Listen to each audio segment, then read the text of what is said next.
High প্রিয় ছাত্রছাত্রীরা, তো আজকে আমরা যেটা আলোচনা করব সেটা হলো সমাস। সমাস আলোচনা প্রসঙ্গে একটা কথা বলতে হয়, আমাদের চারপাশে বিভিন্ন রকম কথা ছড়িয়ে আছে যে সমাস নাকি শিখতে লাগে 6 মাস। না, এটা কতটা সত্য কতটা মিথ্যা আমি বলবো না, তবে আমি এটুকু বলতে পারি যে ক্লাস যদি কেউ আমরা ঠিকঠাক করে করি তাহলে অবশ্যই এই ধরনের প্রবাদ বাক্য আমাদের আর কখনো শুনতে হবে না, বা আমাদের জন্য অন্তত খাটবে না। তো আজকে আমরা সমাস শুরু করব। সমাসের যে সকল আলোচনাগুলো হবে সেগুলো তোমরা চেষ্টা করো পরপর প্রতিটা ক্লাস করতে। বাংলা ব্যাকরণের সমাস আলোচনা যখন আমরা করছি তখন সেখানে অবশ্যই যেটা মাথায় রাখতে হবে, আমাদের প্রতিটি বিষয়কে কিন্তু খুঁটিয়ে মনে রাখার বা খুঁটিয়ে পড়তে হবে। তাই ক্লাসটা যখন করবে তখন অবশ্যই তোমরা তোমাদের কাছে পেন রাখবে, যেটা তোমাদের মনে হয় গুরুত্বপূর্ণ বা তোমাদের যেটা মনে হয় যে ইম্পর্টেন্ট বলে সেটা তোমরা লিখে নেবে। আর অবশ্যই ক্লাস করানোর সময় আমি তো বলবোই যে কোন কোন প্রশ্নগুলো কখন আসে বা কিভাবে আসে। তো চলো ক্লাসটা শুরু করা যাক। যে আজকে আমরা কি করব না সমাস, তবে সমাসের প্রথম পার্টটা আমরা করব। সমাস আর সমাস সম্পর্কিত বিভিন্ন যে পদগুলো আছে সেই পদগুলো নিয়ে আমরা আলোচনা করব।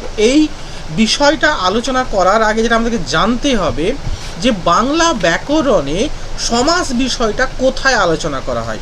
সমাস বিষয়টা যেখানে আলোচনা করা হয় সেটাকে বলা হয় সংক্ষিপ্তকরণ। সংক্ষিপ্তকরণ ব্যাপারটা কীরকম? ধরো তুমি অনেকগুলো শব্দ একসঙ্গে বলছো, আবাল বৃদ্ধ বনিতা। হ্যাঁ, তো আবাল বৃদ্ধ বনিতা এই কথাটা আমরা যখন বলছি তার বাক্যটা অনেক বড়। সেখানে হবে গিয়ে কি ছোট থেকে বড় সবাই যখন বোঝানো হয় তখন তাকে আমরা তাদের অর্থটাকে একসঙ্গে সংকুচিত করে আমরা বলি কি না হচ্ছে আবাল বৃদ্ধ বনিতা। এই যে আবাল বৃদ্ধ বনিতা এইটাকে যে ছোট করলাম, এই বিষয়টাকে বলা হয় সংক্ষিপ্তকরণ। তো বিষয়টা কীরকম না, যখন কোনো পদ বা অনেকগুলো পদ বা পদ সমষ্টি যখন কোনো বাক্যের মধ্যে উচ্চারণ করা হয় এবং তার মধ্যে কোনো একটা অর্থ প্রকাশ করে, তার মধ্যে নির্দিষ্ট অর্থ লুকিয়ে থাকে, তখন তাকে আমরা বলছি গিয়ে কি সংক্ষিপ্তকরণ। এটা কেন আজকে আলোচনা করছি, তার কারণটা হলো বাংলা ব্যাকরণে সমাস আলোচনা করতে গেলে এই সংক্ষিপ্তকরণ বিষয়টা দরকার। কারণ সংক্ষিপ্তকরণ প্রসঙ্গেই কিন্তু ব্যাকরণের সমাস আলোচনাটা হয়ে থাকে। তাহলে একটা প্রশ্ন কিন্তু মাথায় ঢুকলো আমাদের, যে যদি কখনো আমাদের প্রশ্ন দেয় যে বাংলা ব্যাকরণে সমাস কোন সময় আলোচনা করা হয়, উত্তর হবে সংক্ষিপ্তকরণ পদ্ধতির সময় আমাদের এই সমাসটা আলোচনা করা হয়। সমাসটা আলোচনা করার আগে এই দুটো বিষয় একটু মাথায় রাখতে হবে। এক, এই যে সমাস কথার অর্থ কি? সমাস কথার অর্থ হলো সংক্ষেপ। আর সমাস কথা ব্যুৎপত্তিগত অর্থ কি না, সম্পূর্বক বা কখনো সংযুক্ত আছে, পূর্বক মানে হাইফেন থাকে কারো বইয়ে দেখবে, আর অস ধাতু অ করে সমাস। তবে কোনো কোনো ক্ষেত্রে কিন্তু আমাদের একটা প্রশ্ন দেয়। প্রশ্নটা কীরকম দেয় না,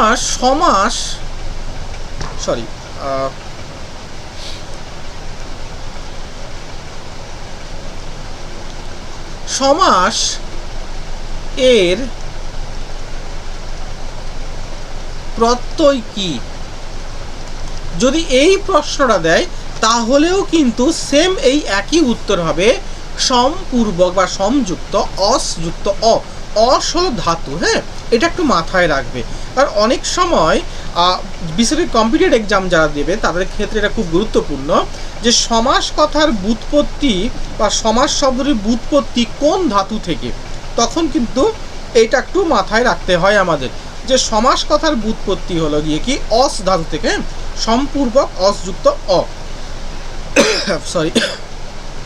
নেক্সট যেটা আমরা পড়ব যে সমাস কাকে বলে। দেখো এটা তো পরীক্ষায় আসে আমাদের, না যারা আমরা ক্লাস 7-এ পড়ি, ক্লাস 8-এ পড়ি, বা ধরো যাদের আমাদের সিলেবাসের মধ্যে সমাস আছে সেটা ক্লাস 10-এর ক্ষেত্রে হতে পারে।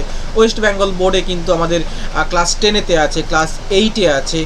যারা বাইরে থেকে দেখি তাদের ক্ষেত্রে কিন্তু বিভিন্ন অধ্যায়গুলো এই পার্ট বাই পার্ট আমরা কিন্তু সমাস পার্টটা দেখবো। হ্যাঁ, তো মাথায় রাখবে সমাস কাকে বলে, এটা কিন্তু একটু পরীক্ষায় এসে থাকে। তো এটার জন্য আমি ভিভিআই দিয়ে রাখলাম। এক হচ্ছে গিয়ে কি অর্থ সম্বন্ধযুক্ত দুই বা ততোধিক। কতগুলো? দুই বা ততোধিক, দুই বা তার বেশি, কমপক্ষে দুটো, তার বেশি হতে পারে, দুই বা তার বেশি পদের মিলন হওয়ার বা এক পদে পরিণত করার পদ্ধতিকে বলা হয় সমাস। এই যে একটু আগে বললাম একপদীকরণ পদ্ধতি বা সংক্ষিপ্তকরণ করার পদ্ধতি, এই অর্থে কিন্তু সমাস আলোচনা করা হয়। তাহলে কি বললাম? অর্থ সম্বন্ধযুক্ত দুই বা ততোধিক বা দুই বা তার বেশি পদের মিলন হওয়ায় বা এক পদে পরিণত করার পদ্ধতিকে বলা হয় সমাস। একটা উদাহরণ দেওয়া যাক, উদাহরণ নিচেই দেওয়া আছে, দেখো হাট ও বাজার, হাট বাজার। এই যে হাট আর বাজার দুটো পদ মিলে কি হয়েছে না হাট বাজার, দুটো আলাদা আলাদা পদ, হ্যাঁ, তাদের মিলনের ফলে ঘটেছে একটা নতুন শব্দ পেলাম আমরা একসঙ্গে, হাট বাজার। তো এই যে দুটো পদ বা তার বেশি পদ, যেমন ধরো পঞ্চানন, হ্যাঁ, পঞ্চ আনন যার পঞ্চানন, এখানে পঞ্চ আনন আর যার, এই যে দুইয়ের বেশি পদ আছে, তো এরকম দুই বা দুইয়ের বেশি পদ যখন মিলনের ফলে নতুন একটি শব্দ গঠন করে, নতুন পদ গঠন করে বা সংক্ষিপ্তকরণ লক্ষ্য করা যায় বা এক পদে পরিণত করার লক্ষ্য করা যায়, তখন তাকে আমরা বলবো গিয়ে কি? সমাস। তো সমাস এই আলোচনা যখন করি তখন আমাদের একটা বিষয় মাথায় আসে যে স্যার সমাসেও কিন্তু আমরা মিলন দেখি। আর আমরা যখন একটু ছোট ছিলাম বা ক্লাস 9-এ পড়েছি বা ক্লাস 6-এ পড়েছি, ক্লাস 4-এ পড়েছি, সেখানে আমরাও মিলন দেখেছি। কার ক্ষেত্রে? না, আমরা দেখেছি এই সন্ধির ক্ষেত্রে। তাই প্রশ্ন এসে যায়, স্যার তাহলে সন্ধি আর এই সমাস এদের দুজনের মধ্যে পার্থক্যটা কি? মানে এখানেও তো মিলন দেখছি, যে পদের সঙ্গে পদের মিলন দেখছি, এখানেও তো মিলন দেখেছি, এখানেও মিলন হয়েছে, তাহলে পার্থক্যটা কি? এই পার্থক্যটা কিন্তু পরীক্ষায় আসে। আমি 3টে পার্থক্য দিয়েছি, তোমাদের বইয়ে যদি আরও বেশি থাকে তোমরা তোমাদের মতো যেটা সহজ বলে মনে হবে তোমরা তোমাদের মতো করে 3-4টে করে পার্থক্য করে রেখো, হ্যাঁ, পরীক্ষায় এটা কিন্তু আমাদের এসে থাকে। তো সন্ধি কি? সন্ধি হলো গিয়ে কি? বর্ণের সঙ্গে বর্ণের মিলন। আর সমাসে কি হয় না পদের সঙ্গে পদের মিলন। এটা একটু মাথায় রাখতে হবে। যখন আমরা বলছি, আমি উদাহরণ দিয়ে বুঝিয়ে দেবো পরে, যখন আমরা বলছি হিমালয়, সন্ধির ক্ষেত্রে হবে হিম যুক্ত আলয়, আর যখন সমাস কথার বলবো তখন হবে হিমের আলয়, হিমালয়। তো দুটোর মধ্যে পার্থক্য এটা যে একটার সঙ্গে পদের আর পদের মিলন হয়, আর দ্বিতীয়টার ক্ষেত্রে সন্ধির ক্ষেত্রে কি হয় না প্রথম পদের শেষ বর্ণ আর শেষ পদে বা দ্বিতীয় পদের প্রথম বর্ণ মিলন ঘটে।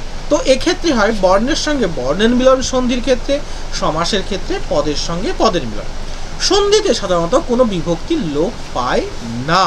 সন্ধিতে কি হয় না না কোনো বিভক্তি লোপ পায় না, কিন্তু সমাসের ক্ষেত্রে কিন্তু আমরা দেখি বেশিরভাগ ক্ষেত্রে পূর্বপদের বিভক্তি লোপ পায়। তারপর ব্যতিক্রম আছে, আমরা তাই জন্য অলোপ সমাস পড়ি, আমরা পরে এগুলো আলোচনা করবো আমরা একটা একটা করে। তৃতীয়ত কি?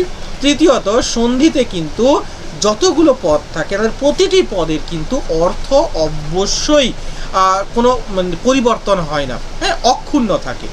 কিন্তু সমাসে গিয়ে দেখবো আমরা সমাসের ক্ষেত্রে কিন্তু পদের অর্থ পরিবর্তন হয়, কখনো পূর্বপদের অর্থ প্রাধান্য পাচ্ছে, কখনো পরপদের অর্থ প্রাধান্য পায়। তো এইভাবে কিন্তু আমরা সমাসের ক্ষেত্রে পরিবর্তন দেখব। তবে হ্যাঁ, ব্যতিক্রম আছে, দ্বন্দ্ব সমাসে কিন্তু আমরা দেখব উভয় পদেরই অর্থ প্রাধান্য পায়, এটা ব্যতিক্রম। তো পারলে তোমার সমাসটা উল্লেখ করে দিতে পারো যে ব্যতিক্রম হলো গিয়ে কি না দ্বন্দ্ব সমাস। তোমরা তোমাদের মতো করে ব্যতিক্রমটা দিতে পারো, কোনো অসুবিধা। নাহলে তোমরা যে কোনো একটি উদাহরণ, অন্য কিছু উদাহরণ দিও, হ্যাঁ। একটা উদাহরণ দিয়ে দেখা যাক, যেটা একটু আগে বললাম, যেটা আমি চাইছিলাম দিতে, যে হিমের আলয় হিমালয়, এখানে কি ঘটনা ঘটছে না সমাস। আবার দেখো আমি যদি এই হিমালয়টাকে সন্ধি করি তাহলে হবে হিম যুক্ত আলয়, তাহলেও হবে হিমালয়। এখানে হয়েছে সন্ধি, কি হয়েছে না সন্ধি, সন্ধি হয়েছে। আর এখানে কি হয়েছে সমাস, এটা একটু মাথায় রাখতে হবে। একই রকম যদি আমরা একটু সমাসে আলোচনা করতে যাই তাহলে দেখবো, দেখো এটা যে এই যে আমরা পুরো পদটা পুরো এটা পেলাম, এটা প্রত্যেকটা কিন্তু এক একটা পদ, হ্যাঁ, প্রত্যেকটা এক একটা পদ। এই দুটো পদকে নিয়ে নতুন একটি পদ আমরা গঠন করতে পেরেছি। যখন এর পরে যখন আমরা আলোচনা করতে যাব, যখন এই সমাসের বিভিন্ন পদগুলো নিয়ে আলোচনা করব, সেখানে গিয়ে দেখব এই প্রতিটি পদের কিন্তু প্রতিটি বিভাগের কিন্তু আলাদা আলাদা কিন্তু আমাদের কি আছে, নাম আছে। কেমন নাম? এই দেখো, সমসমান পদ। যখন আমরা সংজ্ঞা পড়ছিলাম যে দুই বা তার বেশি বা দুই বা ততোধিক পদের মিলনের ফলে বা এক পদে পরিণত হওয়ার ফলে যে নতুন শব্দ পদ পাচ্ছি, সেই ঘটনাটাকে আমরা বলছিলাম কি না, সমাস। এই যে দুই বা তার বেশি পদের মিলন ঘটছে, প্রতিটি পদকে আমরা বলবো গিয়ে কি না, সমসমান পদ। অর্থাৎ দেখো, এই যে হিমের আলয় হিমালয়, এটা একটা সমসমান পদ, সমসমান পদ, আর এটাও একটা সমসমান পদ। প্রতিটা পদ, প্রত্যেকটাই কিন্তু আমরা কি সমসমান পদ বলে। একই রকম ভাবে যখন আমরা বলছিলাম পঞ্চানন, পঞ্চ আনন যার, তাহলে পঞ্চ একটা সমসমান পদ, আনন একটা সমসমান পদ, আর যার একটা সমসমান পদ। ক্লিয়ার আশা করি। তাহলে কি হলো না, যে দুই বা ততোধিক বা দুই বা তার বেশি পদের মিলনের ফলে সমাসটা পাচ্ছি বা সমাস গঠিত হচ্ছে বা সমাস সংগঠিত হচ্ছে, সেই প্রতিটি পদকে আমরা বলবো সমসমান পদ। তাহলে কি হলো না, দুই বা তার বেশি পদ কি মিলন ঘটলো, মিলনের ফলে নতুন একটি পদ সংগঠিত হলো। এবার প্রশ্ন এলো, স্যার এই যে দুই বা তার বেশি পদ বললেন, এদের প্রতিটি পদকে বললেন সমসমান পদ, তাহলে যেটা সংগঠিত হলো সেটা আমরা কি বলবো? যে পদগুলো মিলনের ফলে নতুন একটা পদ গঠন, যেটা আমি আগেই আমরা উদাহরণটা দিয়েছি, এখানে লিখছে হিমালয়। হ্যাঁ, তাহলে এখানে কি হচ্ছিল না, হিমের আলয়। স্যার এদের প্রত্যেকটা পদকে আপনি বলছিলেন যে সমসমান পদ, তাহলে এই যে এই হিমের আর আলয়, এদের সংমিশ্রণের ফলে যে হিমালয় গঠিত হয়েছে স্যার, তাহলে একে আমরা কি বলবো? একে আমরা বলবো সমস্ত পদ। কি বলবো? সমস্ত পদ। অর্থাৎ দুই বা ততোধিক পদের মিলনের ফলে যে সমাসটা সংগঠিত হচ্ছে বা যে নতুন পদটা আমরা পাচ্ছি, সেই নতুন পদটাকে আমরা বলবো গিয়ে কি সমস্ত পদ। একটু লিখে নিও খাতায়। হ্যাঁ, কি এর আরেক নাম হলো সমাসবদ্ধ পদ। এটা কিন্তু পরীক্ষায় দেয়। হ্যাঁ, যে সমস্ত পদের অপর নাম কি, সমস্ত পদের অপর নাম কি। ক্লিয়ার? আশা করি সবার কাছে ক্লিয়ার হয়ে গিয়েছে। চলো নেক্সট, পরেরটায় যাই। পরে একই রকম উদাহরণ আমি দিতে চাইছি। যেমন ধরো হিমালয় বলছিলাম, তো ওটাই দিচ্ছি, হিমালয়। তো এটাকে কি করছিলাম আমরা, হিমের আলয়। একটু বুঝতে সহজ হবে আমাদের, এটা আমি উদাহরণ পরেও দিয়েছি। দেখো, এই যে হিমের আর আলয়, এই দুটো কিন্তু আলাদা আলাদা দুটো পদ। এদেরকে কি বলেছিলাম একটু বলো, কমেন্ট করে বলো, কি এটা কি বলেছিলাম? কি বলেছিলাম? এদেরকে বলেছিলাম সমসমান পদ। ক্লিয়ার? সমসমান পদ। এই দেখো, এটা তাহলে ফার্স্ট, এটাকে আমরা কি বলছি, ফার্স্ট, এটা প্রথম ওয়ার্ড, এটা সেকেন্ড ওয়ার্ড, এটা প্রথম শব্দ আর এটা দ্বিতীয় শব্দ। তাহলে এই যে প্রথম শব্দ, এটা আগে আছে, আগে আমরা তাহলে কি বলি, পূর্ব। হ্যাঁ, আগে তাহলে কি বলি না, পূর্ব দিনের কথা অর্থাৎ আগের দিনের কথা। আর এটা পরে আছে, তাহলে পর। তাহলে পর মানে কি, পরে কি হবে দেখা যাবে, এই পরে আগে, পরেরটা বিষয়, এখনের নয়। তো এই দুটো পদ, একটা হলো পূর্ব বা আগে আছে, তাই একে বলবো আমরা পূর্বপদ, আর এটা পরে আছে, তাই একে আমরা বলবো পরপদ।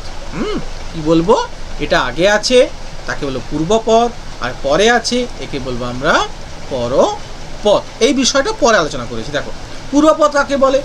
যে সমসমান পদগুলো আছে, সমসমান পদ ক্লিয়ার সবার কাছে?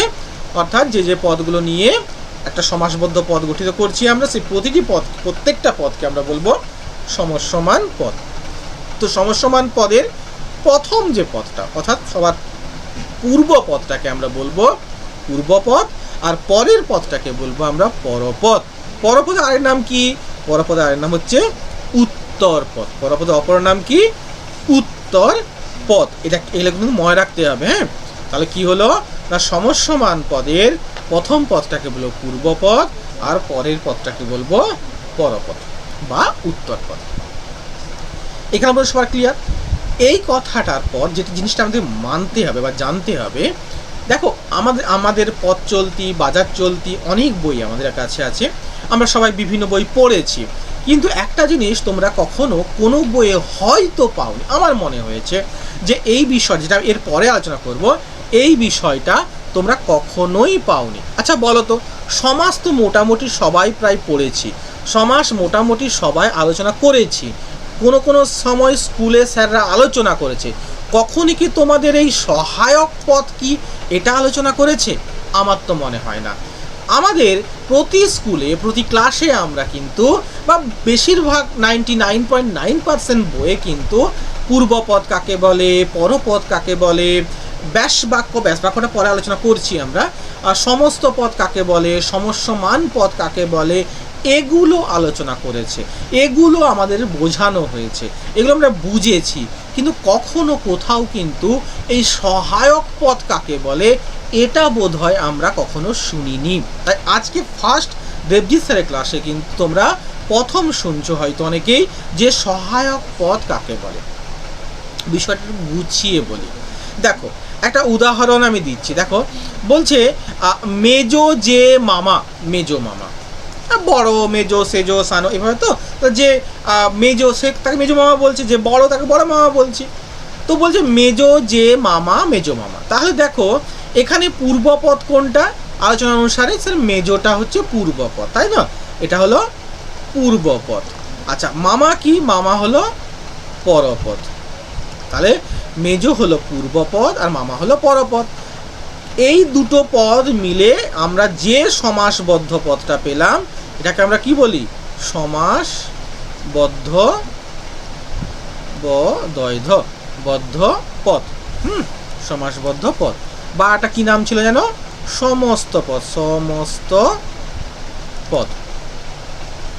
আবার কোথাও কোথাও সমাস পদও দেওয়া আছে। তো ব্যাপারটা হলো এই মেজো আর মামা এই দুটোকে যে যাদের সঙ্গে সম্পর্ক বোঝানো হচ্ছে সেটা যে এই পদটা দ্বারা, যে এই পদ দ্বারা কি করছে না এই মেজো মামা, মেজো আর মামার মধ্যে সম্পর্ক তৈরি করছে।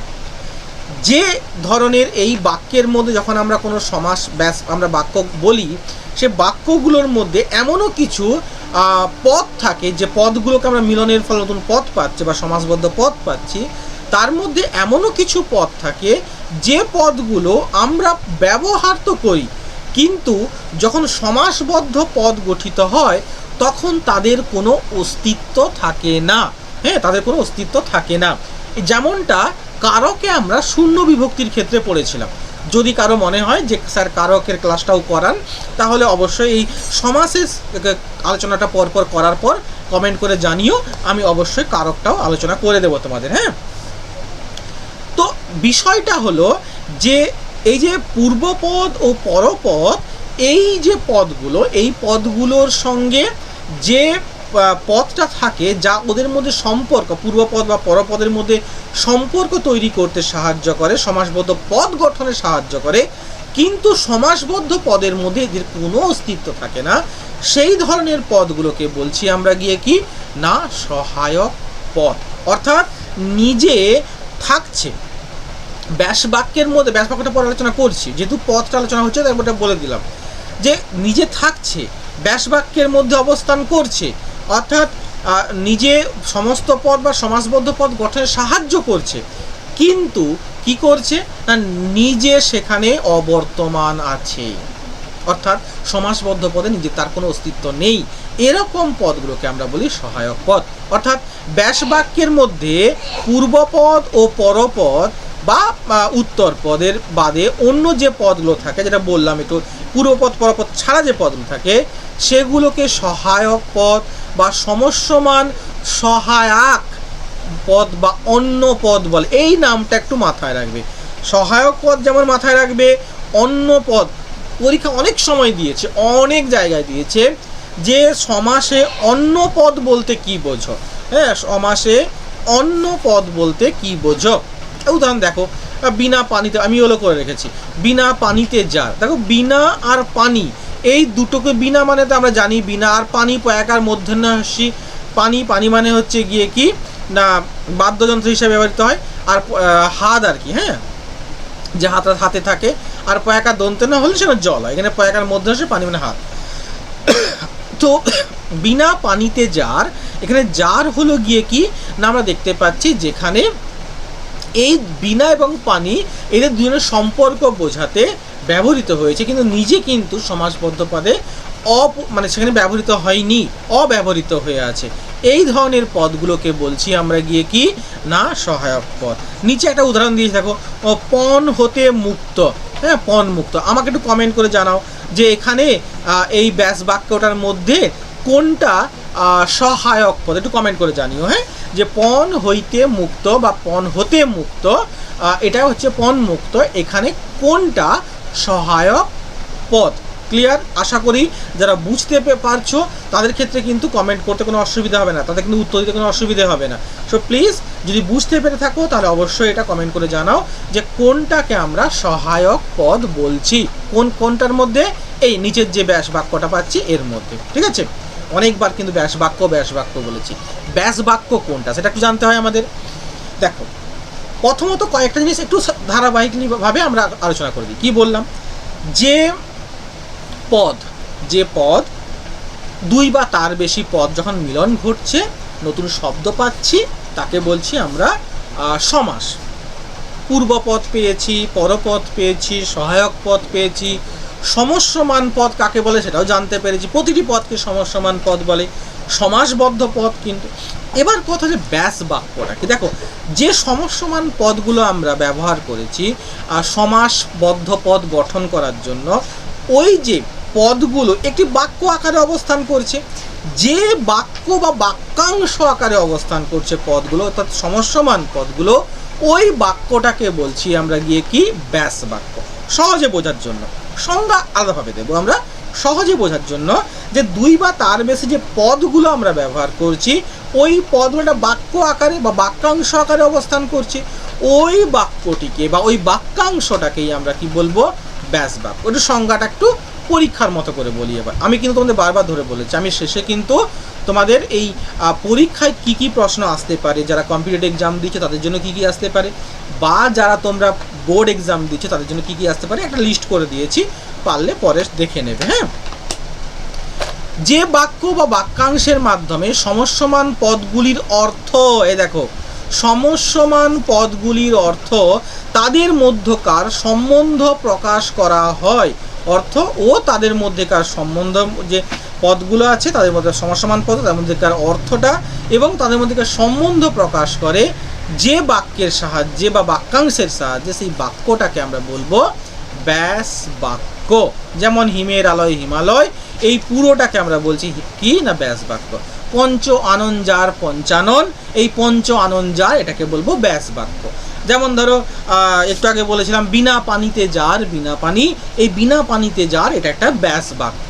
বসে আঁকো প্রতিযোগিতা, বসে আঁকা হয় যে প্রতিযোগিতা, তাকে বলছে বসে আঁকো প্রতিযোগিতা। এই ধরনের যে পুরো অংশ, যে পদগুলো ব্যবহার করছি বাক্য বা বাক্যাংশের মাধ্যমে সেটি প্রকাশিত হচ্ছে, তাদের মধ্যেকার অর্থ, তাদের মধ্যেকার সম্বন্ধ প্রকাশ পাচ্ছে, তাদেরকে আমরা বলবো হচ্ছে ব্যাস বাক্য। ক্লিয়ার? আশা করি কোনো সমস্যা নেই। এরপরে আর চলো, এখানে 8টা প্রশ্ন কিন্তু আমি তোমাদের করব। ব্যাস বাক্যের ব্যাস কথার অর্থ কি, পারলে খাতায় লিখে নিও, সবার বইয়ে পাবে না এটা। হ্যাঁ, যেমনটা সহায়ক পদের ক্ষেত্রে বলেছিলাম, ঠিক এখানে ওটা ব্যাস বাক্যে ব্যাস কথার অর্থ কি। উত্তরটা হলো নিচে লিখে দিচ্ছি, বিশ্লেষণ। কি বিশ্লেষণ, মাথা থাকে না, বিশ্লেষণ কোথা থাকে, বিস্তার, বেশিরভাগটা বিশ্লেষণটা ইজ অ্যাপ্রোপ্রিয়েট। নেক্সট আসছি আমরা শ্রেণী বিভাগে। সমাস যেহেতু আলোচনা কন্টিনিউ আমরা প্রত্যেকটা ভিডিওতে করবো, দ্যাটস ওয়াই একটু শ্রেণী বিভাগটা জেনে নিই। সমাসটা আমরা সবাই জানি, বাংলা ব্যাকরণে ক্লাস 6-এ পড়েছি, ক্লাস 7-এ পড়েছি, যে বাংলা ব্যাকরণের যে সমস্ত বিষয়গুলো সেগুলো নাকি সংস্কৃত থেকে এসে, তো সংস্কৃতের একটা প্রভাব বাংলা ব্যাকরণে আছে। বাংলা ব্যাকরণের সংস্কৃত যে সমাস, সেটা আলোচনা করার আগে সংস্কৃত ব্যাকরণের সমাস কয় প্রকার। সমাসকে আমরা চার ভাগে ভাগ করতে পারি। কি কি চার ভাগ? এক হলো অব্যয়ীভাব সমাস, 2 তৎপুরুষ সমাস, 3 দ্বন্দ্ব সমাস, 4 বহুব্রীহি সমাস। দেখো সংস্কৃত ব্যাকরণের সঙ্গে বাংলা ব্যাকরণের প্রভাব আছে ঠিকই, একটু মিল আছে ঠিকই, কিন্তু সম্পূর্ণ কিন্তু এক নয়। যেমন ধরো লিঙ্গ যখন আমরা পড়ব সেক্ষেত্রে কিন্তু ভিন্ন পাবো, আবার বচন যখন পড়বো সেক্ষেত্রে ভিন্ন পাবো। বচনের ক্ষেত্রে দেখবো এক বচন, দ্বিবচন, বহু বচন সংস্কৃতে পাই, কিন্তু বাংলায় যখন পড়বো তখন এক বচন এবং দ্বিবচন বা বহু বচন এই দুটো ভাগই কিন্তু বাংলা ব্যাকরণে পাবো। তো মিল অমিল আমরা অনেকগুলো বিষয় জায়গায় পাবো, এটা একটু মাথায় রাখতে হবে। তাহলে সংস্কৃতে সমাস কয় প্রকার? না 4 প্রকার। কি কি? অব্যয়ীভাব সমাস, তৎপুরুষ সমাস, দ্বন্দ্ব সমাস এবং বহুব্রীহি সমাস।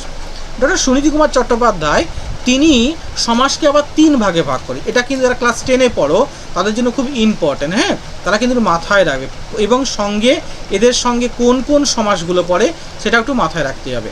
কি কি বলেছে না, সুনীতি কুমার চট্টোপাধ্যায় সমাসকে 3টি ভাগে ভাগ করেছেন।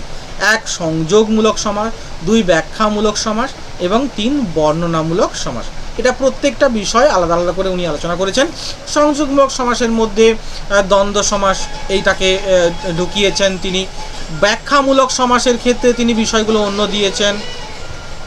এই বিষয়গুলোটাও আমাদের মাথায় রাখতে হবে, হ্যাঁ। 3 নম্বর যেটা পাঠ পাবো, বাংলায় সমাসটা কয় প্রকার।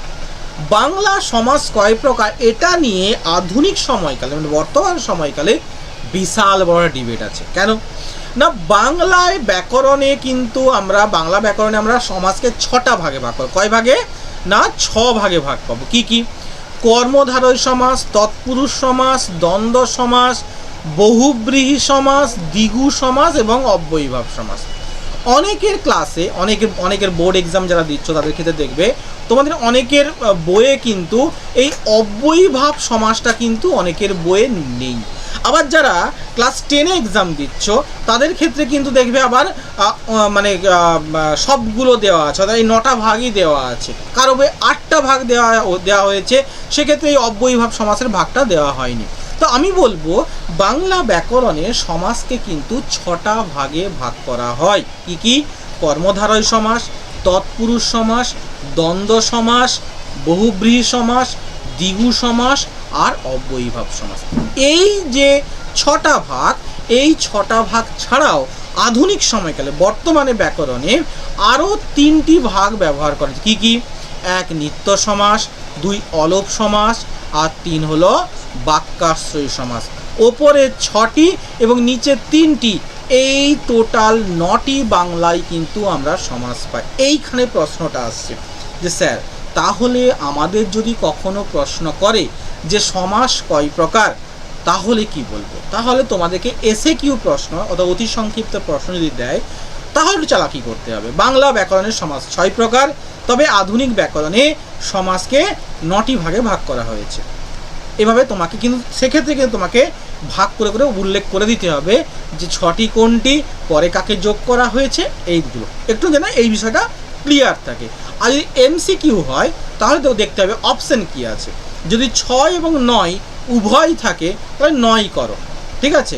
যদি শুধু ব্যাকরণে সমাস বা সমাস কয় প্রকার দেয়, বাংলা ব্যাকরণের সমাস কয় প্রকার এটা যদি উল্লেখ করে দেয় তাহলে দেখো অপশান কি আছে। সেখানে 6টা যদি থাকে তাহলে 6 করবে, আর 9টা যদি থাকে 8টা তাহলে করবে না। কিন্তু যদি 6 আর 8 থাকে তাহলে 6 উত্তর করবে, আর যদি 6 আর 9 থাকে তাহলেও কিন্তু 9 করবে, কারণ 9টাই আধুনিক সময়কালে মান্যতা দেওয়া হয়েছে। আমরা বিভিন্ন বইয়ে বিশেষ করে বামনদেব চক্রবর্তী থেকে অন্যান্য বিভিন্ন বইগুলোতে আমরা দেখি ওনারাও 6টা ভাগ দিয়েছেন। তো বর্তমানে আধুনিক সময়কালে এটা পরিবর্তিত হয়েছে, সেই জন্য আমরা বলবো বাংলা ব্যাকরণের সমাস কয় প্রকার? না সমাস 9 প্রকার। মাথায় থাকে যেন। বাট অপশান ওয়াইজ কিন্তু উত্তর হবে। এসএকিউ প্রশ্ন হলে আলাদা উত্তর হবে, অপশান যেভাবে থাকবে সেভাবে কিন্তু আলাদা আলাদা উত্তর আমাদেরকে দিতে হবে। এটা একটু ক্লিয়ারলি মাথায় ঢুকিয়ে নাও। ওকে, তো এখান পর্যন্ত যা যা আলোচনা করলাম আশা করি তোমাদের কোনো সমস্যা হবে না। এর পরের ক্লাসে কিন্তু আমরা দ্বন্দ্ব সমাস নিয়ে আলোচনা করব। এখনও পর্যন্ত যারা আমাদের ভিডিও দেখছো, যদি ভালো লেগে থাকে, যদি ফ্রুটফুল বলে মনে হয়, প্রয়োজনীয় বলে মনে হয়, অবশ্যই সাবস্ক্রাইব করবে। আর হ্যাঁ, যদি কোনো রকম কোনো প্রয়োজন হয় অবশ্যই কমেন্ট করে জানাবে। তো চলো এরপরে যে পার্টটা আমরা যাচ্ছি সেটা হলো গিয়ে কি বোর্ড এক্সামে কি কি ধরনের প্রশ্ন আসতে পারে। প্রথমত সমাস কাকে বলে, সমাস কথার অর্থ কি, সমাস কথার ব্যুৎপত্তি বা প্রত্যয় কি, ব্যুৎপত্তি বা প্রত্যয়, এটা লেখা হয়নি আমার, কি প্রত্যয় কি, আর কি না ব্যাস বাক্যের ব্যাস কথার অর্থ কি, হ্যাঁ ব্যাস বাক্যের ব্যাস কথার অর্থ কি, ব্যাস বাক্যের অপর নাম কি, হ্যাঁ ব্যাস বাক্যের অপর নাম কি, ব্যাস বাক্যের অপর নাম বিগ্রহ বাক্য, কি হবে না বিগ্রহ বাক্য। সমস্যামান পদ কাকে বলে, সহায়ক পদ কাকে বলে, সমাসের শ্রেণী বিভাগ এবং বিভিন্ন সমাসের যে সংজ্ঞাগুলো বলতে পূর্বপদ কাকে বলে, পরপদ কাকে বলে, হ্যাঁ সমস্যমান পদ কাকে বলে, সমাসবদ্ধ পদ কাকে বলে, ব্যাস বাক্য কাকে বলে, আর একটা যেটা বইয়ে নেই তোমাদের, যেটা আমি তোমাদেরকে বলেছি সহায়ক পদ কাকে বলে। ক্লিয়ার? এরপরে যেটা আমাদের জানতে হবে, যারা কম্পিটিটিভ এক্সামের জন্য পরীক্ষা দিচ্ছ, যে পরীক্ষাতে বাংলার থাকে, সেক্ষেত্রে কিন্তু মাথায় রাখতে হবে কি কি জিনিসগুলো মাথায় রাখবে তারা। মোটামুটিভাবে সমাস কথার অর্থ এমসিকিউতে দেয়, সমাস কথার ব্যুৎপত্তি পুরোটাই দেয়, যেমনটা তোমাদেরকে বলেছিলাম ধাতুটা মনে রাখতে হবে তার সঙ্গেও। ব্যাস বাক্যের ব্যাস কথার অর্থ কি, ব্যাস বাক্যের অপর নাম কি, সমস্যমান পদ কাকে বলে উদাহরণ দিয়ে বলে দেবে, এই পদটি হলো ড্যাশ পদ, হ্যাঁ সহায়ক পদ কাকে বলে, সমাসের শ্রেণীবিভাগ এবং বাংলা ব্যাকরণে কোথায় সমাস ব্যবহার করা হয়, একই রকম ব্যাস বাক্যের অপর নাম কি বা পরপদের অপর নাম কি ইত্যাদি ইত্যাদি ছোটো ছোটো প্রশ্নগুলো কিন্তু তোমাদের একটু মাথায় রাখতে হবে। ক্লিয়ার? আশা করি তোমাদের সবাই কোনো প্রবলেম নেই, আশা করি সবাই বুঝতে পেরেছো। যদি বুঝতে পেরে থাকো তাহলে কিন্তু অবশ্যই লাইক করে কমেন্ট করে যাবে, আর হ্যাঁ যদি নতুন হয়ে থাকো তাহলে অবশ্যই সাবস্ক্রাইব করবে। ওকে চলো টাটা, পরে ক্লাসে কিন্তু অবশ্যই দ্বন্দ্ব সমাস করব। আর হ্যাঁ যদি কোনো রকমভাবে কোনো তুলতে না পারো কোনো এই ক্লাসে, তাহলে একবার আবার ভিডিওটা দেখে নিও, কেননা পরের ক্লাসে কিন্তু এগুলো এক একটা আমাদের খুব দরকার হবে, নাহলে পরের ক্লাসগুলো কিন্তু করতে পারবে না। ঠিক আছে চলো ওকে টাটা বাই।